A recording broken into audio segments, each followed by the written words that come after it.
University మంచి భవిష్యత్తు కోసం తెలుగు విద్యార్థులు ఇష్టపడే యూనివర్సిటీ. కాల్ 9059052378 9059052379.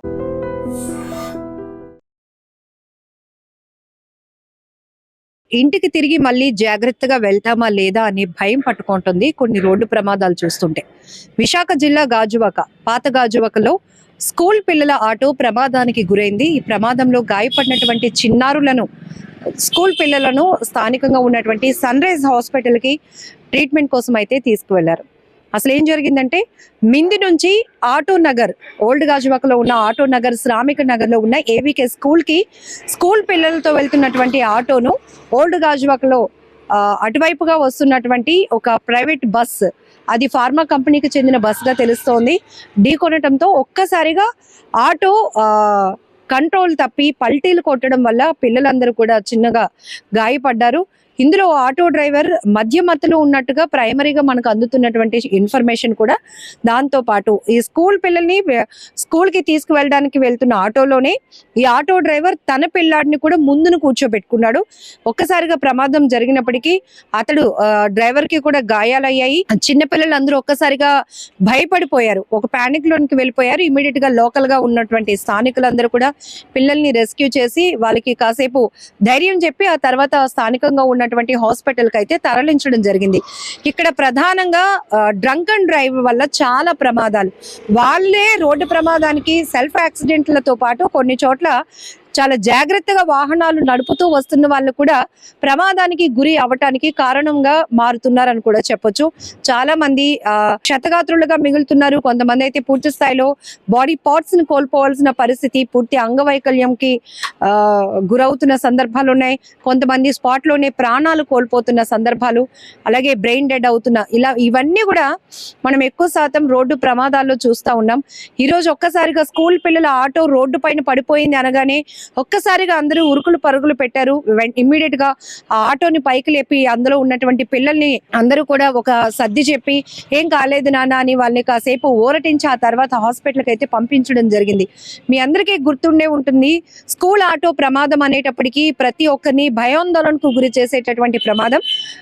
సిటీలో సంగం సరత్ థియేటర్ దగ్గర తెల్లవారుజామునే స్కూల్ ఆటో ఒకటి ప్రమాదానికి గురైనప్పుడు కూడా పిల్లలు రోడ్డు మీద పడిపోయారు, వాళ్ళ తలలు రోడ్డుకి ఆనిపోయాయి. అప్పుడు కూడా ఎంతో తీవ్ర స్థాయిలో ప్రమాదం జరిగింది. చిన్న చిన్న పిల్లలు కూడా ప్రమాదం గురించి అప్పుడు మీడియా ముందు చెప్పినటువంటి మాటలు ఇప్పుడు ప్రతి ఒక్కరి మైండ్ లో మెదులుతూనే ఉంటాయి. ఎందుకంటే చాలా జాగ్రత్తగా వెళ్ళాలని మనం ప్రయత్నించినా అవతలి వాడు, పక్కవాడు జాగ్రత్తగా రాకపోతే మాత్రం వాడికి రిస్క్, మనకి రిస్క్. ఇక్కడ కూడా బస్సు ఢీకొంది అనేది అయితే వాస్తవం. అయితే ఆ స్థాయిలో అక్కడ ప్రమాదం జరగలేదు. కానీ ఈ ఆటో డ్రైవర్, స్కూల్ పిల్లలతో వెళ్తున్నటువంటి ఆటో డ్రైవర్ మధ్య మత్తులో ఉండడం వల్ల తను ఆటోని కంట్రోల్ చేసుకోలేకపోయాడు. పల్టీలు కొట్టడం వల్ల ప్రమాదం జరిగిందని కూడా ఇక్కడ ప్రైమరీగా అందుతున్నటువంటి ఇన్ఫర్మేషన్. మీరు విజువల్స్ లో కూడా చూస్తున్నారు, చిన్న చిన్న పిల్లలు, ఆటో డ్రైవర్ కొడుకు కూడా ముందు సీట్ లో కూర్చోబెట్టుకున్నారు. ఇది ఎంత ప్రమాదం. సాధారణంగానే ట్రాఫిక్ రూల్స్ పాటించేటప్పుడు డ్రైవర్ సీట్ లో ఇంకొకరు కూర్చోకూడదు అంటాం.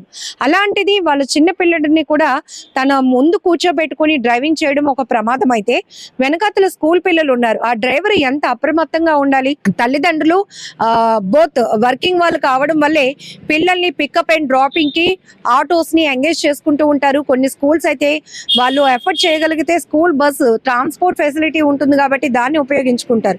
ఇక్కడ కేవలం తల్లిదండ్రులు ఉండరు కాబట్టి ఒక డ్రైవర్ మీద నమ్మకంతో వాళ్ళు ఆ డ్రైవర్ కి అప్పు చెప్పడం జరుగుతోంది. పిల్లల్ని కానీ స్కూల్ కి కానీ, కాలేజెస్ కి కానీ, లేకపోతే ఇలా ప్రైమరీ స్కూల్స్ కి కానీ డ్రాప్ చేసినప్పుడు ఎంతో జాగ్రత్తగా ఉండాలి. నా మీద ఇంతమంది పిల్లల బాధ్యత ఉందనే ఒక కాన్షియస్ లో డ్రైవర్ ఉండాలి. ఇక్కడ డ్రైవర్ ఎవరైతే మధ్యలో అన్కాన్షియస్ గా కాస్త ఉండడం, మత్తులో ఉండడం వల్ల తను కేవలం కంట్రోల్ చేసుకోలేకపోవడం వల్లే ఈ ప్రమాదం జరిగినట్లుగా మాత్రం తెలుస్తోంది. ఇమీడియట్ గా ట్రాఫిక్ పోలీసులు కూడా అక్కడికి చేరుకున్నారు. ఏదైతే బస్సు ప్రమాదానికి గురైనటువంటి బస్సు, ఆటో ఇద్దరిని కూడా వాళ్ళపైన కేసులు ఫైల్ చేయడం కూడా జరిగినట్లుగా తెలుస్తోంది. ఏదేమైనా చిన్నారులు మాత్రం అదృష్టవశాత్తు దేవుని దయ వల్ల ఎలాంటి పెద్ద ప్రమాదం లేకుండా సేఫ్ గా చిన్న చిన్న గాయాలతో వాళ్ళు బయటపడడం అందరినీ ఊపిరి పీల్చుకునేలా చేసింది. ప్రస్తుతం అయితే వాళ్ళు స్థానికంగా ఉన్నటువంటి ప్రైవేట్ హాస్పిటల్లో ట్రీట్మెంట్ తీసుకుంటున్నారు. ఎందుకంటే మనమైతే పెద్దవాళ్ళం కాబట్టి కొద్దిగా గాయమైనా దాని నుంచి తేరుకోగలుగుతాం, నెక్స్ట్ ఏం చేయగలుగుతామో ఒక ఆలోచన వస్తుంది. కానీ చిన్న పిల్లలు ఆ టైంలో వాళ్ళు ఒక్కసారిగా చిన్న వాళ్ళ హృదయాలు ఒక్కసారిగానే ప్యానిక్ అయిపోతే మాత్రం ప్రమాదం ఎలా ఉంటుందో మనం ఊహించడానికి, మాటల్లో చెప్పడానికి కూడా ఇబ్బందిగా అనిపిస్తోంది. ఏదేమైనా జాగ్రత్తగా ఉండండి. పేరెంట్స్, మీరు పెడుతున్నటువంటి పికప్ డ్రాపింగ్ కి పెడుతున్నటువంటి క్యాబ్స్ ఉన్నాయో వాళ్ళు, ఆ డ్రైవర్ యొక్క ఎక్స్పీరియన్స్ ఏంటి, తన యాటిట్యూడ్ ఏంటి, తను బాధ్యతగా ఉంటున్నాడా లేదా, ఇవన్నీ కూడా ఖచ్చితంగా చెక్ చేసుకోవాల్సిన అవసరం అయితే ఎంతైనా ఉందని చెప్పాలి. ఏదేమైనా థ్యాంక్ గాడ్ ఇక్కడైతే పిల్లలందరూ కూడా సేఫ్ గా బయటపడినందుకు చాలా హ్యాపీగా అనిపిస్తోంది. ఏమైనా కూడా ఇలాంటి ప్రమాదాలు జరగడం అనేది ప్రతి ఒక్కరిని ఒక భయాందోళనకు గురి చేస్తుందని చెప్పక తప్పదు.